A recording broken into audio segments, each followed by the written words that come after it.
Welcome to episode 338. Welcome to Transforming Missions podcast, providing you with insights and resources you need to lead a movement of Jesus followers. Have you ever stopped to consider where your heart, soul, and mind need to be to have a crucial conversation with other people? Well, that raises another question for me. What are you referring to when you say crucial conversations? Oh, I'm thinking about those conversations that we've all had that you walk into with care. So it might be a conversation where you're offering feedback. It might be you've got a new idea that you're pitching to a group of people. Perhaps you're advocating for change or entering a conversation where you know that there's differences of opinion. Well, that helps. So what you're saying is any conversation where opinions and ideas are being shared with you and you have an investment in the outcome because of relationship, expectations, investment. Is that right? That is correct. This week, as we wrap up this short series on rising above divisiveness and division, we have several questions to consider as a self-check before you approach these conversations. Yeah, I first learned these around giving feedback from the research and teaching of Brené Brown. So we've morphed them, adapted them, and we'll talk through some of them. When we think about those crucial conversations, all of these questions aren't going to apply in every situation, but they're a good list of questions to explore to get your head and heart aligned. And maybe I should include your mouth in that statement too, because sometimes what comes out of our mouths is not really what is in our head or our heart. I like the image you're putting out there, Sarah. So let's get started. What's the first question? The first question is, am I ready to sit next to you rather than across from you? So consider here the image of sitting across the table from someone. You're now sitting on a different side of the table. And hear me, there are situations and circumstances that sitting at a table and across the table is necessary both for the person's physical and mental safety. For this question, the big idea is about relationship. So are you willing to be in relationship with this person? Again, sometimes the answer is going to be no. And this question won't be pertinent. But for conversations with colleagues, conversations with peers, other leaders, people around the church, this is an important question to ask. Am I ready to sit next to you rather than across from you? You've got me thinking because I do this. I'm going to say I do it naturally, but I must have trained myself to do it. That when somebody comes into my office and I'm sitting behind my desk or at my computer, I actually step out from behind the computer and sit in a chair next to the person who's come in. I offer them a place to sit first, and then I sit someplace that they don't, but it's always next to them. It's not behind the desk. It's in a chair beside them. And I've experienced that with you coming into your office. I'm thinking of different offices that you've been in, and that has always been the case. So thank you for that example. Why don't you take the second question here? Well, let me say one other thing. I did have an office where I would sit behind the desk, but the only other place to sit was around a round table. And we sat at the round table so that it was not me behind a desk and you sitting someplace else in the room. We sat around the table at that point, which was doing the same thing. So right. The table's not the point. Right. The point is the relationship. Right. Yeah. And in that example, Tim, I think there's something important in your example about you're sitting at your computer at a desk and you physically stand up and moved to another place. And it's not like that office was even that big or the table was that big, but it was a different place that you could be in relationship with the person that you were speaking to. Yeah, the relation. What I want people to hear is the relationship's what's important. Right. And you'd already said that. So yes, I'll take the next one. This next one's about confronting difficult situations or problems. Are we willing to put the problem before us rather than between us? Or even worse, slide it toward the other person? Those images, I've got them in my mind. The question's all about the willingness to have a conversation. So are you willing to look at something objectively and not blame someone for the problem? If you're not willing to put the topic of the situation before you, to have a conversation about it, and to listen to what the other person may want to offer you, you've likely already made up your mind. And this is so simple. It's not a conversation. It's a statement that you want to make. So still the question remains, can you put it in front of you so that you're not blaming the other person? Can you make it a relational conversation instead of being defensive? I think you'll begin to hear a theme in some of these questions. And if I might add to what you offered around that question, if you can put it in front of you so that you're not blaming someone or shaming someone. Shame and blame are ways that people seek to control other people. And neither one of those attributes are reflective of courageous leadership. Neither one of them are helpful. Neither one of them are kind. Neither one of them bring out the best in people. And before you say, well, I'd never shame someone, here are a few examples of how shame can show up in the church and even in our work settings. And we can all think of these examples. We've all done it at some point in time. And the point here is not to shame you for doing it. The point is to raise awareness so that you might go back to that question that Tim asked and consider, are you willing to put the problem, the issue, before you rather than between you, or push it somewhere else? So here are some of the ways that shame can show up in the life of the church and also in workplaces. Back channeling. Any behavior where you're not being direct or upfront with people. And Tim, I know this is one that you just love. So you want to give us an example of that one? Yeah, Sarah, we were working together in Hyde Park when I tried to come up with something that would help us not have the meeting after the meeting. We all know that church meetings, the decisions are made in the parking lots, and then we laugh about it, but we don't do anything about it. That's back channeling. So we came up with a little way of being able to say that in a meeting, everybody has something to say, whether it's for or against. And even if you're for the issue, you had to come up with something against the issue. And if I remember correctly, and you help me here, Sarah, I would say everyone now has had a chance to say something. So there's no conversation in the parking lot. Yes. You would remind people of that every time. And I think human nature is that those conversations are going to happen unless it's called out and people are given those opportunities, you're likely going to continue.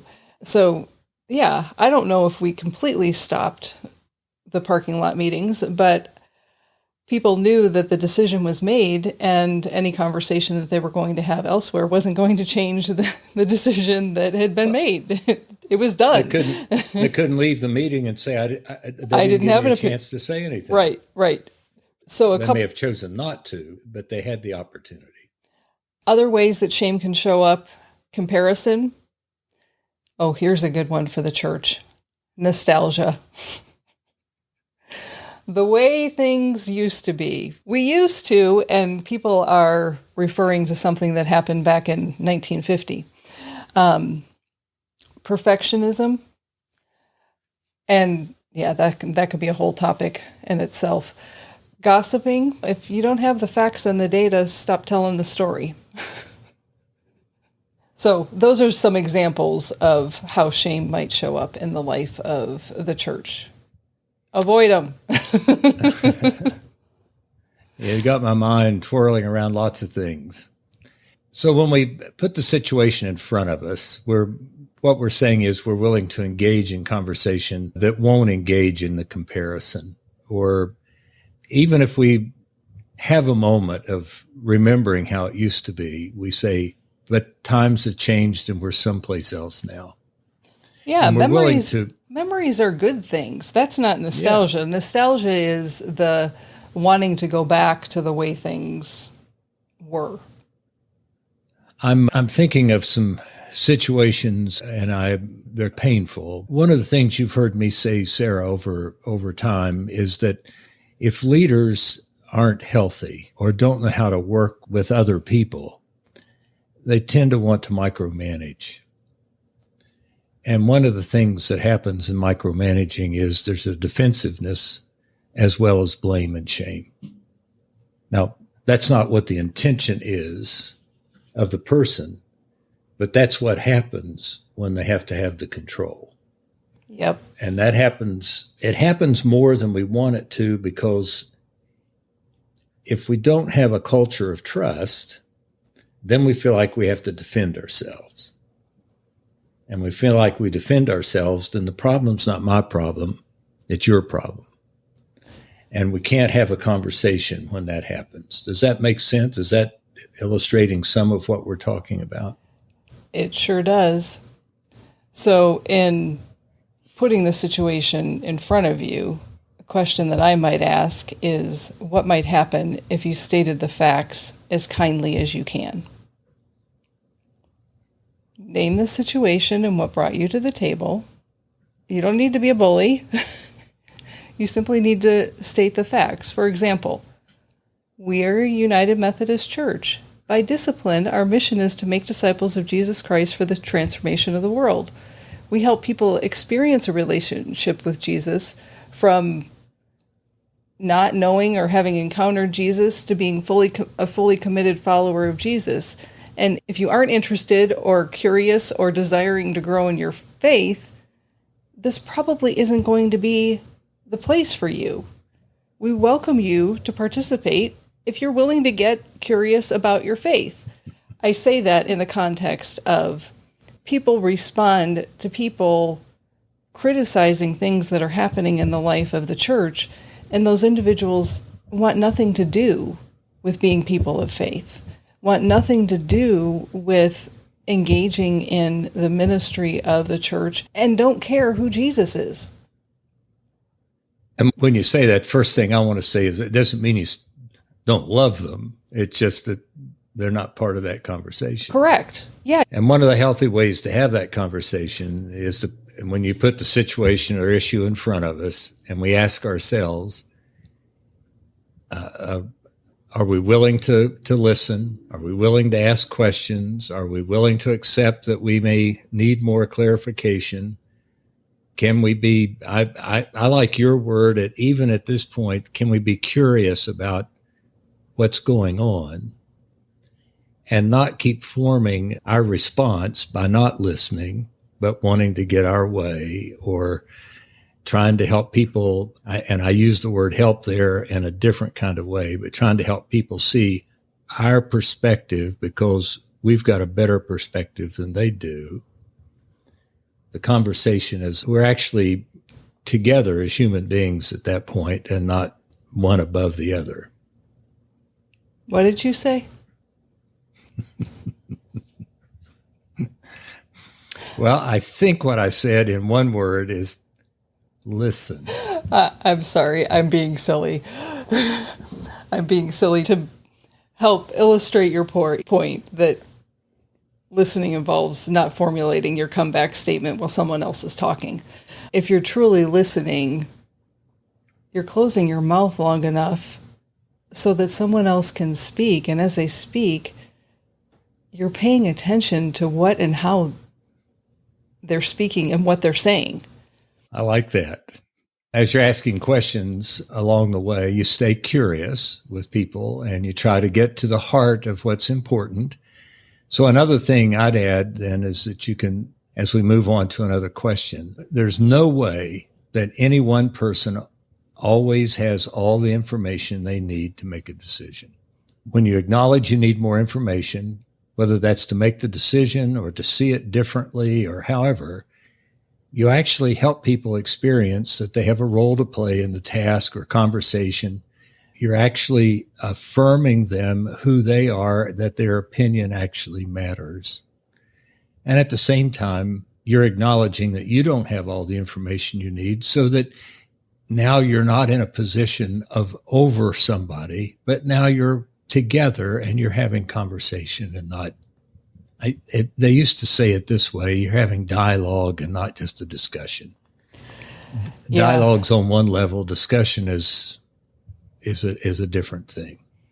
Go ahead. Yeah, and what's coming to mind as you name that one is, and I think it was a Gallup study that they did around what's the one thing that leaders can do to help build trust with teams and groups of people, and it's ask for their help.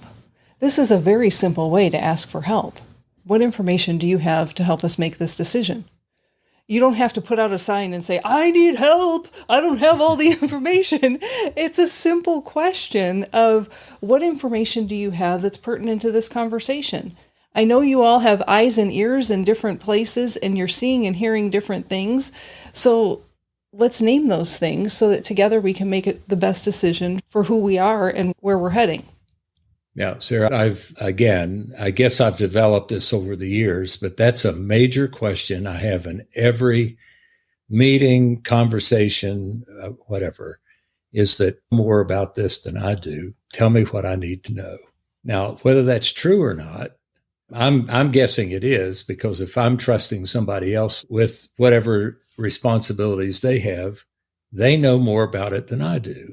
If I can acknowledge that, that creates a space for us to have a relational conversation, is the way I would think it would be. Yeah. And I would say, just based on what we've called this episode, any relational conversation is a crucial conversation. Crucial conversation, right. Thank you.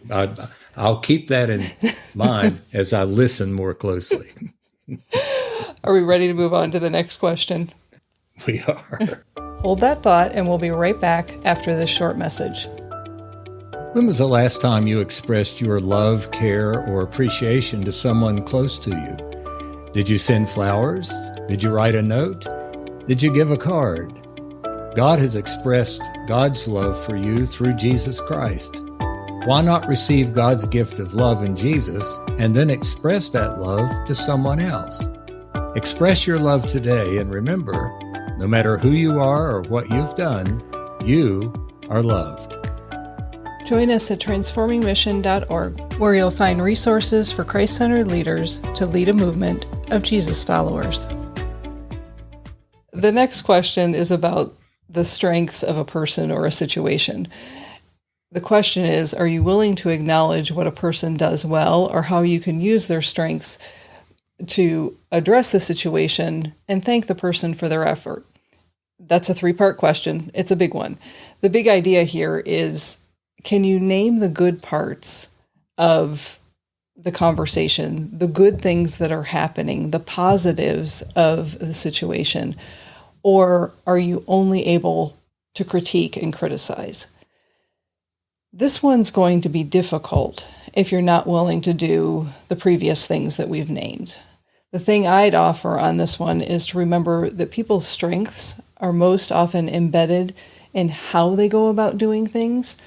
So if you look for the innate strengths and how they're approaching something, you have an opportunity to acknowledge what is good and right and beautiful about a person and their giftedness. And then you can offer the boundaries of what you're trying to accomplish. Here's an example. You're great at seeing how something may impact the broader church. Here are the areas that I need you to focus that energy on. Tim, what would you add to that one? Sarah, the only thing that's coming to mind is that, and you've been very helpful with what you've just said, and that is everyone, if I'm imagining people sitting around the table, everyone has a piece of the responsibility of that ministry. And if they take their responsibility seriously and then see how it relates to the other person's responsibility, then we begin to work as a team. Right. If I'm not willing to trust the other person with their responsibility or how they do it, even though it may be differently than what I would do, we're not going to get anywhere. Yeah. And the way I try to articulate it is in my thought, but then also maybe even saying it to, again, create a space. And that is, I'm ready to learn something here. Tell me what I need to learn. Yeah. And then connect those to the others so that we see that what we're working on, all of us have a piece of it. Does that make sense? Yeah. What's coming to mind for me with that example that you offer is you saying, there's something here that I can learn and I'm ready to learn. That's an example of vulnerability. And because you've mentioned trust a couple of times, trust and vulnerability are both needed for one another to happen. You can't have trust without vulnerability, and you can't have vulnerability without trust. But they don't happen simply by saying, I'm going to trust you. Trust and vulnerability happen in a slow stacking. So a simple statement of, I'm ready to learn here, is a statement of vulnerability. What you've done in that moment is you're helping to build trust with the people around the table. And then when someone else says, Tim, you just taught me something. You didn't know you were teaching me something, but you just taught me something. Then once again, they didn't come out and say, I didn't know that. What they said was, you taught me something. It's a moment of vulnerability. Those are slow moments of stacking between trust and vulnerability that come to a place that when we're talking about conversations like this, trust and vulnerability are both needed in the midst of it. So where trust or the willingness to be vulnerable, and I'm not talking about sharing your deep, dark secrets when I'm talking about vulnerability, I'm talking about emotional vulnerability around the willingness to take some risks. It's going to be hard to have any of the conversations that we've talked about. And it's going to be hard to form a team. Those things aren't present. So it sounds like to me, the question is, are we willing to own our own part and model the openness and vulnerability that we want to see from others? So we model it so others will be a part of it. Because we all have a part to play in conversations, decisions, situations where conflicts emerged. And so the question, are you willing to own what's yours and stay open to the same way you expect the other person speaking to stay open to you? Now, being a district superintendent, it was always a little different than it is being in the local church. And so I think I can use this example with the local church, and that is we've got a preschool daycare that's in the building, and we've got a large building, and we've got I think they say, I've not counted them, I've not gone around and looked, I think we've got 14 or 15 outside doors into the building.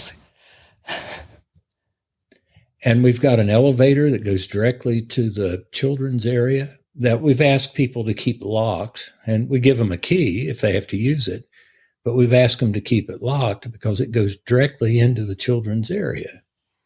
Well, we kept finding out that some of those outside doors were unlocked, where people could just walk into the building. And we kept finding out that people who could lock the elevator doors weren't doing it. And so that left the preschool area vulnerable in a different way. So we had the conversation, and I'm listening to everyone who has some responsibility in the midst of this. And at best, and they all care and they all want to do what's right. So they're looking at each other and say, you need to do this, you need to do this. And so as the leader, what I said was, we lock all the outside doors and we lock the elevator. There's another elevator they can use to get there. All the teachers and things will have to use a different key to get into the area, but all those doors need to be locked. Everybody agreed. But in our conversations, we're at each other. But they said, thank you. That's exactly what we needed to do. And I said, well, I'm not trying to do anything other than what we say we want to do. I've listened to you, and I'm trying to sort through what you're saying so we can have safety in the building. Now, Sarah, everybody took that so seriously.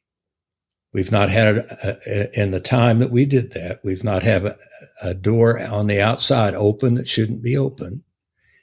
And we even had to find somebody to unlock the elevator on Sunday morning so we could get people into the nursery area.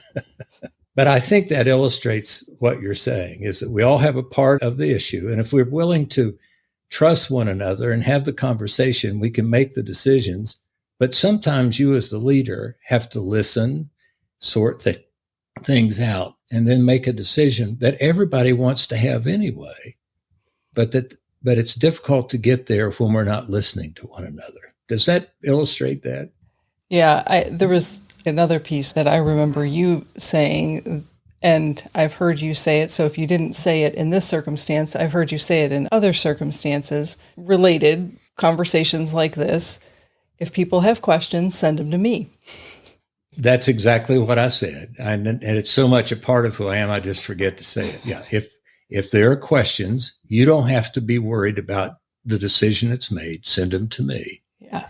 And I'll help us understand why we've made the decisions that we've made. Yeah. Yes. And that's the owning your part. Yes, you named the decision for the team and everybody was in agreement with that. But then you didn't say, so you, if questions come up, you're going to have to take the front line on this. That would be a negative example of what we just said. The positive example is if people have questions, send them to me. I do that all the time. Yeah. It's who you are.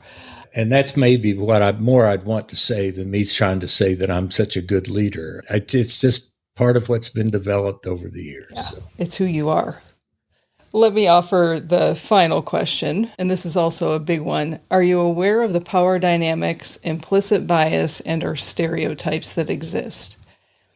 Anytime as a leader that you're in a situation where the conversation has a power differential, you have to be aware of it.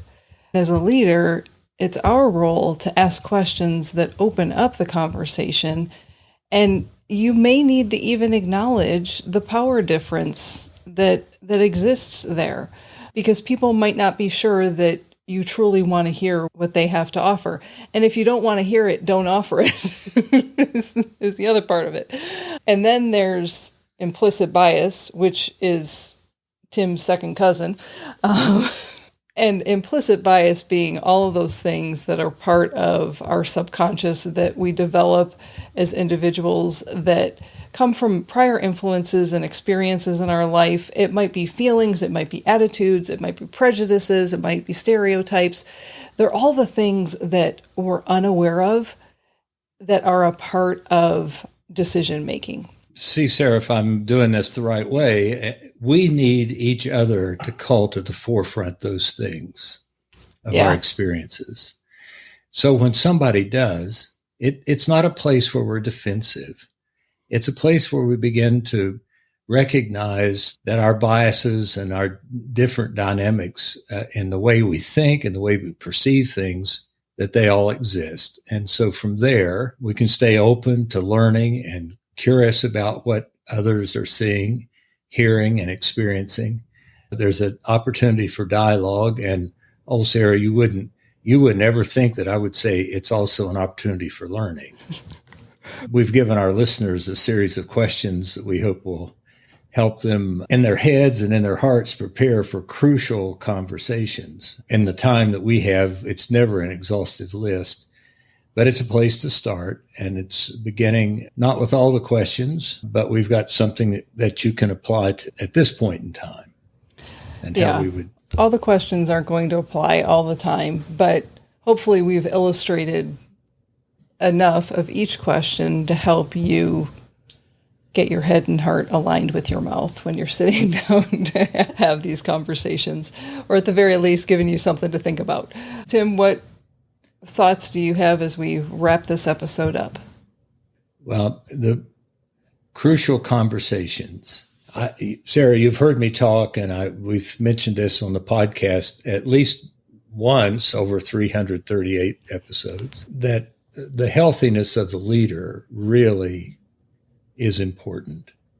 And that healthiness is not, we're just not talking about physical health. We're talking about emotional, spiritual. We're talking about self-awareness. We're talking about being intimidated in relationships and that kind of thing. Because when we are intimidated, or we feel less than, or we feel like that I have power and you need to listen to me, there aren't going to be crucial conversations. When we're afraid of asking the question, we're afraid that the answer we're going to get is going to hurt us, that it's going to somehow diminish us. And to be healthy means that you're able to ask the questions, and whatever the answer is, you're going to learn something. You have to be vulnerable so you can develop the trust to be able to have the conversation. And you've listened to us long enough that you know I'm going to get to this place, and that is the best way you can be healthy is really stay with prayer and study of the scripture and stay connected with the God who loves you and has shown you that love in Jesus, and that you find ways to love others the same way. It shows up in your leadership, and it'll show up in your crucial conversations. Because it's a conversation, it grows out of the love that God's given to you, and it's mixed into everything that you do. That's what I was thinking there too. And Tim has just given you a preview of our next series of podcasts that will be starting next week. And that's all I'll say for now. And along with a thank you for joining us, and thank you for sharing those concluding thoughts, Tim. As a reminder, you can find show notes for this episode at transformingmission.org/338. When you leave this podcast, you'll be in the mission field wherever you are. The joy and peace of this life comes in sharing what you have received. And so wherever you are after this podcast, there are people who need a kind, caring, supportive, encouraging word. And God's already put that word in you, in and through Jesus. So leave the podcast now and go experience the joy. Know of the goodness of God, the God who loves you in Jesus and who empowers you to have crucial conversations in and through the Holy Spirit. Amen. Amen.